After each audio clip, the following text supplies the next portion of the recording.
Imagine two countries quietly redrawing their borders, transferring territory without a single headline announcing it. No dramatic speeches, no international outrage, just silent, calculated diplomacy. This isn't fiction.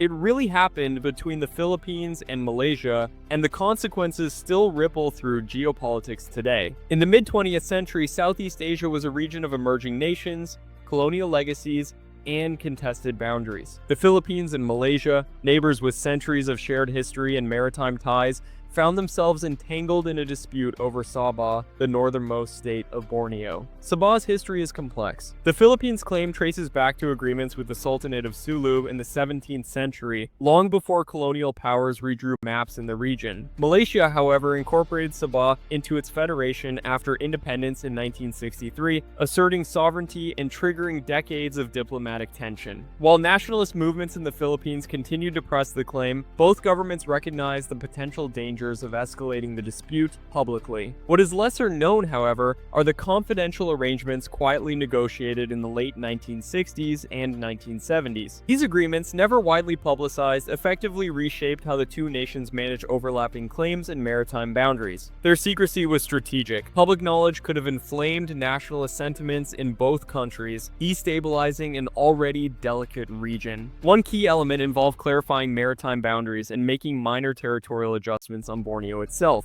Officially, these were framed as cooperative efforts to reduce confusion, but internal diplomatic communications suggest Malaysia recognized certain Philippine claims in exchange for concessions elsewhere, primarily involving maritime rights, fishing zones, and access to rich offshore resources like timber and minerals. The arrangement was far from simple. The Sulu and Celebes seas were dotted with islands, and these waters held abundant fisheries and potential oil and gas reserves. Both countries understood that any public dispute could threaten trade, security, and regional stability. By negotiating quietly, they avoided drawing attention from neighboring nations such as Indonesia and Brunei, as well as from international powers that had strategic interests in the region.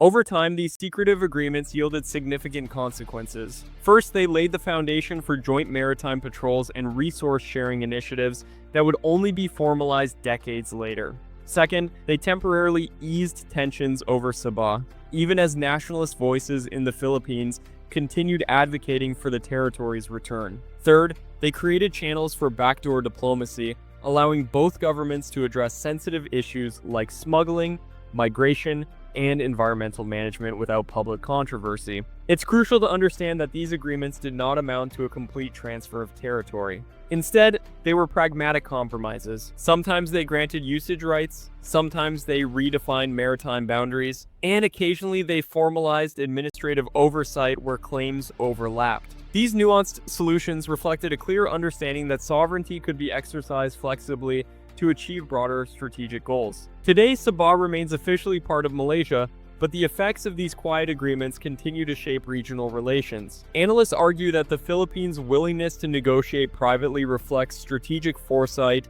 securing economic and security cooperation while avoiding open conflict. Malaysia, in turn, stabilize its northern borders and open doors for collaboration on fisheries, shipping lanes, and natural resource management. In a region where border disputes can easily escalate into long-term conflicts, the secret land deal is a striking example of subtle diplomacy. It reminds us that not all international agreements are conducted in the public eye. Sometimes the most effective solutions are negotiated quietly, in the shadows, focused on long-term stability rather than short-term headlines. The Philippines-Malaysia land arrangement may never make front-page news, but it offers a critical lesson about international relations. Nations often balance sovereignty with pragmatism, seeking solutions that protect their interests while maintaining peace. In today's Southeast Asia, where maritime disputes are rising, understanding these silent deals provides invaluable insight into how diplomacy truly works, strategically, quietly, and effectively.